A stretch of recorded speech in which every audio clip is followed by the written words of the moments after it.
Imagine a world where losing a tooth is not a permanent problem। जी हाँ, आप सही सुन रहे हैं। मतलब दांत का गिर जाना कोई भी परमानेंट मसला नहीं होगा। आपको किसी डेंचर, इम्प्लांट या ब्रिज की ज़रूरत नहीं पेश आने वाली। आपका कुदरती दांत ही दोबारा उग के आ जाए। जी हाँ, साइंस फिक्शन लग रहा होगा, but not any more. Today we will talk about USAG gene. ये एक ऐसी जीन है जिसकी रिसर्च ने हमारी सारी डेंटिस्ट्री को रेवोल्यूशनाइज कर दिया है। अस्सलाम वालेकुम, मैं हूँ doctor Saba from dental philosophy. थोड़ा सा इंट्रो तो हमारे टॉपिक के रिलेटेड आपको मिल ही गया होगा स्टार्ट में। आज का टॉपिक बहुत ही इंटरेस्टिंग होने वाला है। आज हम लोग बात करने वाले हैं USAG जीन के बारे में, जो कि एक बहुत अहम स्टडीज़ है दांतों की रीग्रोथ से related. So let's dig in that. आज का टॉपिक हम लोग स्टार्ट करते हैं 1991 से, जब एक जापानीज साइंटिस्ट को ख्याल आया कि ओलिगोडोंशिया के पेशेंट, यानी कि वो बच्चे जिनके मुंह में सारी ज़िंदगी कोई दांत आते ही नहीं हैं, इन बच्चों के लिए कुछ किया जाए, कोई ऐसा तरीका जिससे नेचुरली दांत को दोबारा ग्रो किया जाए। इस तरीके को उन्होंने परस्यू करने के लिए मुख्तलिफ यूनिवर्सिटीज़ में बहुत सारी स्टडीज़ कंडक्ट की। उनका मेन जो टॉपिक था इस स्टडी को फर्दर कंटिन्यू करने का, वो लोग इंस्पायर हुए थे शार्क से।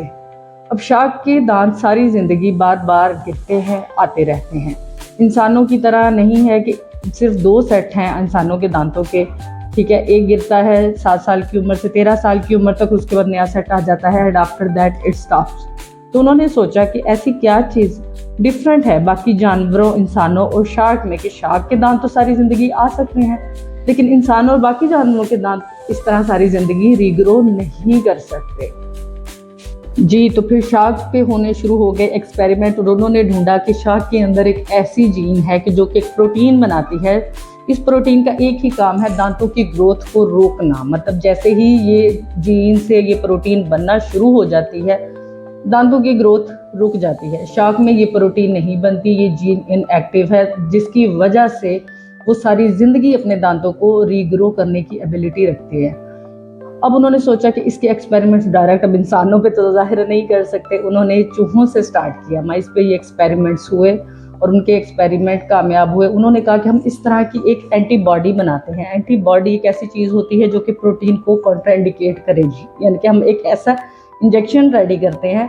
कोई इसमें जो है आप कह लें कि जीन्स को हमने अल्टर नहीं करना, कुछ भी नहीं करना, सिर्फ एक इंजेक्शन है। उसके अंदर एक एंटीबॉडी है जो इंजेक्ट करेंगे और वो इस प्रोटीन की फॉर्मेशन को रोक देगी और उससे क्या होगा कि दांत दोबारा से उगाएंगे। अब ये तो थी थ्योरी।